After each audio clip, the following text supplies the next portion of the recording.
우리가 그 정착 길이가 부족할 때, 그럴 때 이제 해결할 수 있는 몇 가지 방법 중 하나가 돈을 좀 더 쓰는 거죠. 뇌물을 준다는 뜻이 아니라 이제 철근을 더 넣는 거죠. 철근을 더 넣으면 그러면은 어떻게 되냐면 필요한 철근 양에 비해서 실제 배근된 철근 양이 많아지죠. 예.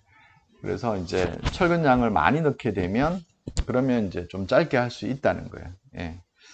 그래서 요 정착 길이 LD를 감소시킬 수 있다.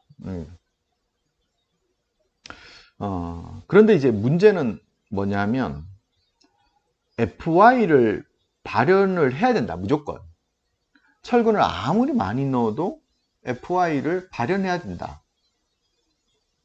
그러면은 이걸 이용해서 정착 길이를 짧게 할 수가 없다는 거예요. 네. 제일 대표적인 게 우리 이제 다 우리 내진 설계를 하니까 우리 내진 설계의 기본 개념은 이제 연성거동이잖아요. 특히 보담부에서 소성인지가 형성이 돼서 연성거동을 하니까 얘가 이 부분에서 충분히 변형을 해야 된다는 거예요. 지진이 왔을 때 우리가 반응 수정 계수를 썼다는 얘기는 누군가가 큰 변형을 통해서 에너지를 흡수했다는 뜻이니까 그게 이제 대표적인 게 보담부죠. 그러면 이제 여기에 철근을 아무리 많이 넣어도 얘는 무조건 항복을 해야 된다는 거예요. 얘가 항복을 안 하면 어떻게 돼요? 더 큰 일이 발생하죠. 기둥이 부서지는 이런 문제가 생기니까 더 위험하다는 거예요. 그래서 우리가 이제 내진 설계가 된 보담부에서 이 갈고리 정착 길이 이런 부분을 철근을 많이 넣었다 그래서 이 길이를 짧게 하면 큰일 난다는 거예요. 예, 이 길이를 LDH를 짧게 하면 큰일 난다는 거예요.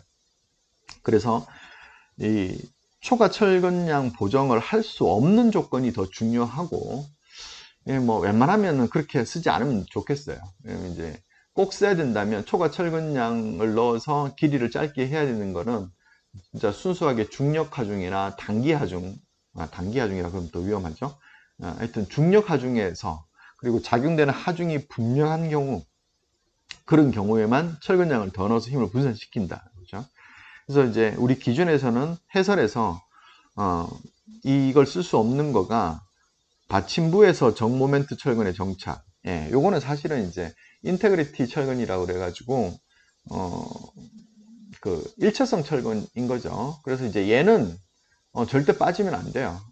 이렇게 보가 붕괴됐을 때 뭐 그런 거라든지 수축 온도 철근. 그러니까 온도를 우리가 온도 변화를 철근 양으로 제어할 수가 없어요.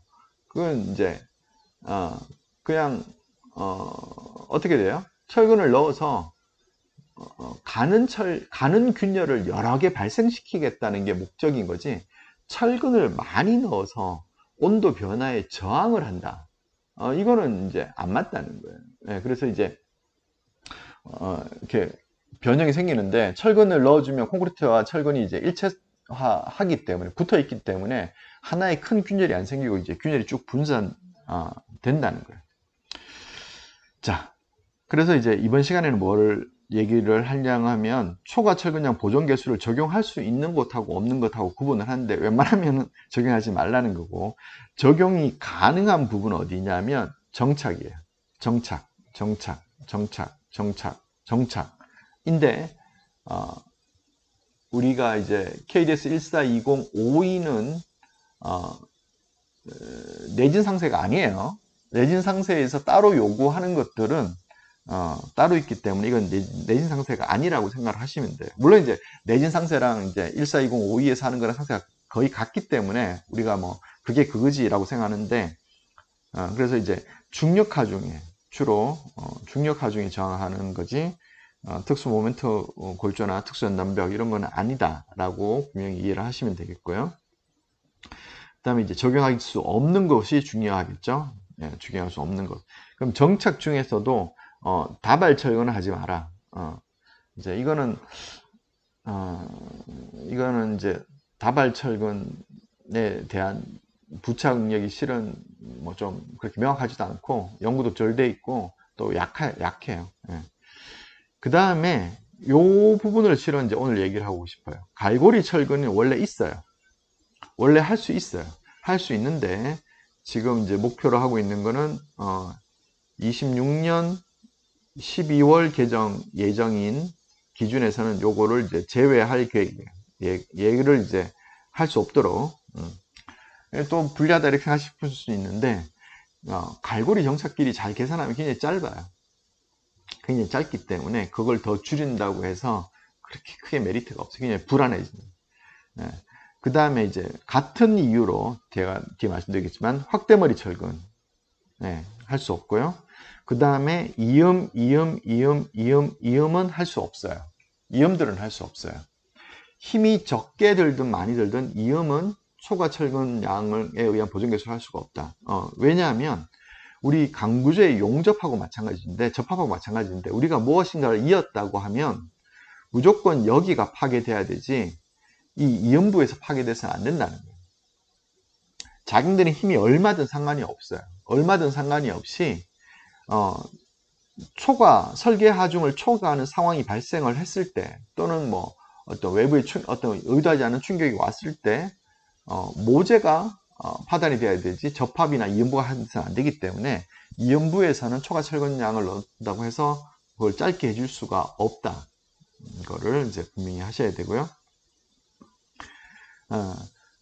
그래서 이제 요거와 더불어서 우리 건축구조 기준에서 이제 옛날 해설에서는 뭐냐면 내진 설계 당연히 할 수 없다는 거예요.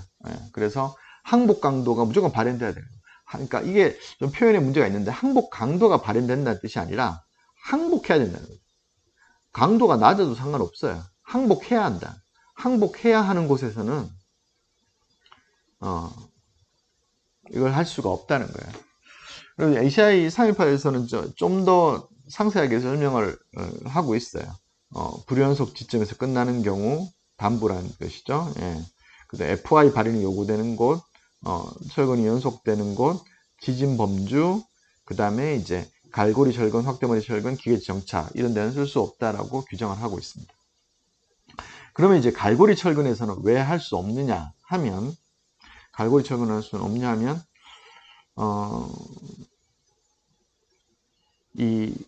이게 너무 얕아버리면 콘크리트 브레이크아웃 파괴가 발생할 수 있기 때문에.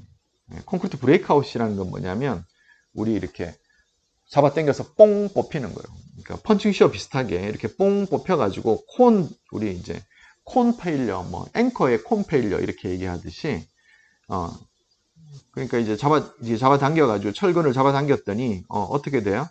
이렇게 아이스크림 콘처럼 이제 이렇게 뽕 뽑히더라는 거예요. 이렇게 뽕 뽑히더라는 거예요. 이게 너무 짧으면 그렇다는 거예요. 너무 짧으면. 그래서 원래 앞서 갈고리 철근 정착 길이 설계식을 할 때 제가 말씀드렸던 게, 이 보기등 접합부에서 요 반력에 의한 영향 등에 의해서 이 측면 파열 파괴가 생기는 걸 기준으로 했기 때문에 실제 설계 기준에서 예상하는 파괴하고 다른 파괴가 생기면 안 된다는 거예요. 그러면은 이제 굉장히 낮은 하중에서 파괴될 수가 있어요. 그리고 이제 이 식을 우리가 ACI 318을 참고해서 만들었는데, ACI 318 1사에서는 이제 이걸 삭제를 했었어요. 벌써 10년 전에 삭제를 했기 때문에 우리도 이걸 이제 이번에 삭제를 하려고 하고, 그 다음에 대부분의 이런 그 구조재에서는 이 접합부에 갈고리 철근이 쓰이기 때문에 소성 힌지가 형성해야 되는 곳이 굉장히 많다. 그래서 이 부분은 이제 앞으로 없어질 거고요. 지금도 가급적 이제 갈고리 철근에는 쓰시지 않는 것을 말씀드리는. 네, 수고하셨습니다.